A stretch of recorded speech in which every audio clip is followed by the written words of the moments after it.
This is the class of Miss Machen. Got Master Souls. Okay. Hi, Miss Machen. So I'm turning 39 this year, and I want to look back at everything I've done and everything I want to do before I turn 40. My name is Jason, I'm a filmmaker, I'm a husband and a father of 4, and I'm cleaning up the pre-40 bucket list. Bam! Is that good? I've been down a rabbit hole. You see, originally, I was supposed to create a video about a cute little collectible store called Blue Nose. That led me to create a video about the shopping center that it lives in the Point Claire Plaza, or the Point Claire Shopping Center, for you purists, or the shops, for all you John Rennie alums, and St. Thomas alums. And that's where it was supposed to end. That is, until I saw this picture. This is a pack of high school students from John Rennie in 1958 on their lunch break, making their way southbound down St. John's Boulevard. They were walking to a place which, as far as I'm concerned, not only doesn't exist anymore, but could have never existed based on the land that's available in that area. See, the Lakeshore News article said nothing about where these kids were going. So I got in contact with an old high school friend who actually teaches at John Rennie now to see if I can come by and do a little bit of investigating.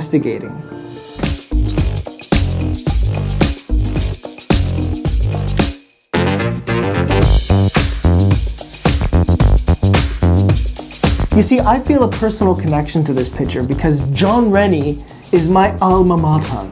Alma mater? Alma mater. John Rennie is the school that I graduated from. Jason Bolanis.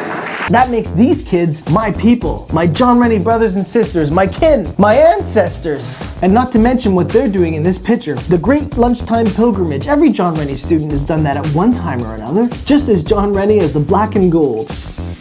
JRHS. So I thought yearbooks, right? I remember right in between the grad pictures and the blank pages at the end were advertisements of local businesses. So if this place that they were walking to was as popular as I can only assume it was, then there might be an advertisement at the end of those old yearbooks. Am I right or am I right? Or am I right? Or am I right? Sarah told me to go check out the library because apparently they still have yearbooks that go back to the beginning of time. So for the second time in my life, I'll be going back to John Rennie's library. First being for grade 7 orientation, and second time being for right now.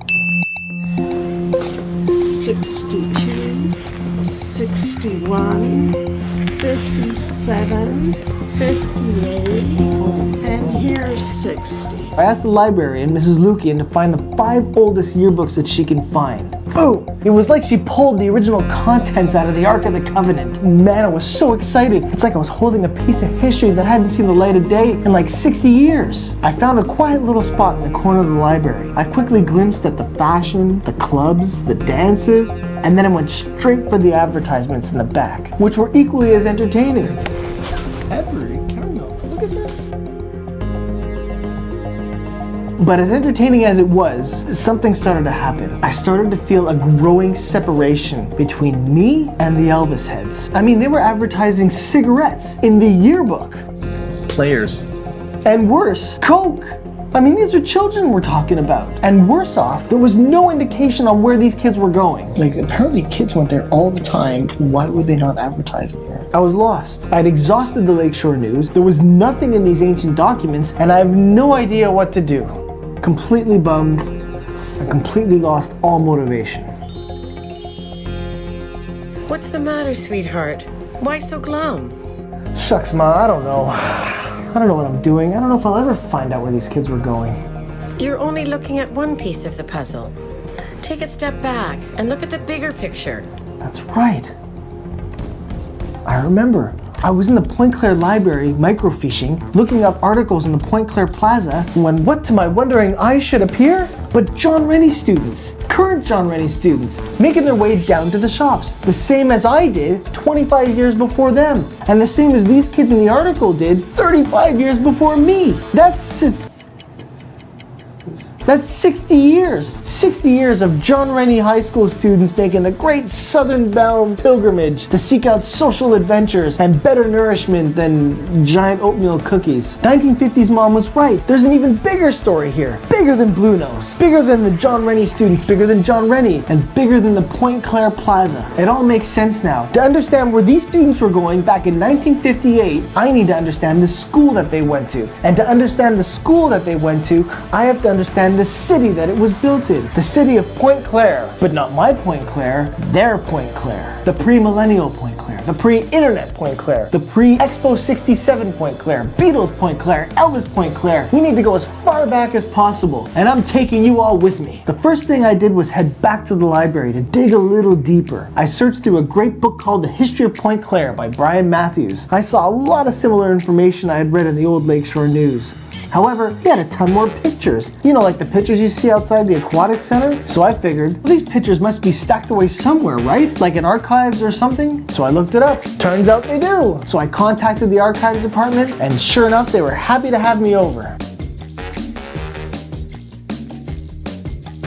And the archives were so cool. They were like a historian's dream. Where's it been all my life?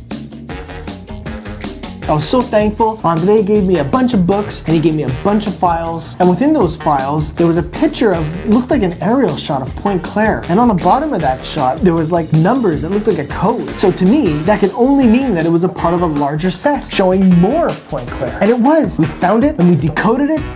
And we built it. Now, the last step to any research project is finding first-hand testimonials. These are the people that verify that everything that I've read actually adds up. So let me introduce you to Diane, Ted, Rob, Jack, Bill, and Anne. All of whom not only grew up in Point Claire, but have John Rennie as their alma mater. Alma mater. So here we go. This is going to be a bit bigger than I expected. A lot of information to go through. I think we're going to need a bigger space.